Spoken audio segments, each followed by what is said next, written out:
Judge Howard Broadman donated a kidney to a stranger. Ukla Health by Josh Boswell. The world's first voucher system for people who donate kidneys has boosted donations by giving U.S. donors transplant coupons they can give to loved ones in need.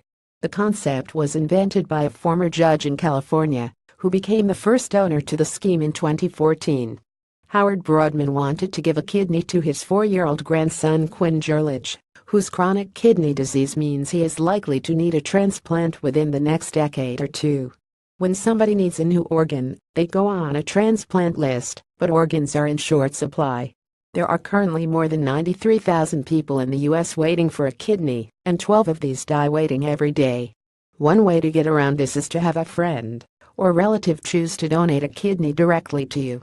Advertisement: read more. Would you give one of your kidneys to a stranger? I know Quinn will eventually need a transplant, but by the time he's ready, I'll be too old to give him one of my kidneys, says Broadman.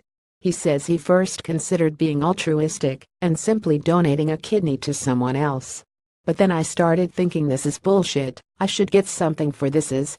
Broadman approached the University of California, Los Angeles, and asked them to give him a voucher for donating a kidney to someone. Now that will make his grandson more likely to get a transplant when he needs one in the future. UCLA surgeon Jeffrey Veal agreed and set up a voucher scheme.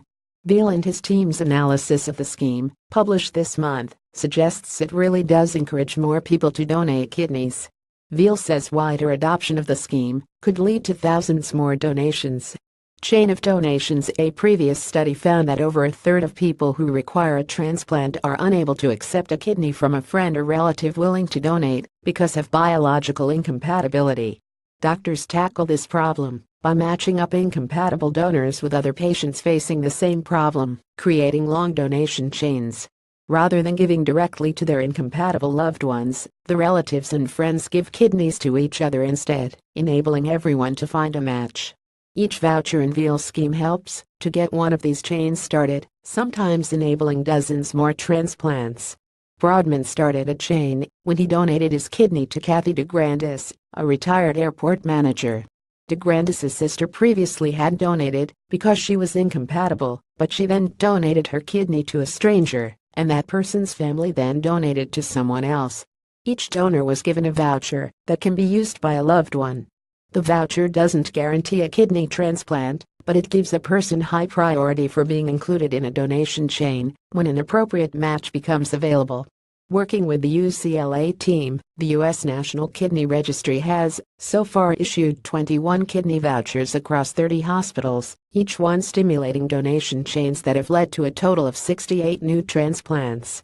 If only a fraction of the 40 million chronic kidney disease patients in the U.S. had a donor like Judge Broadman, then tens of thousands of high-quality organs would enter the system, says Veal.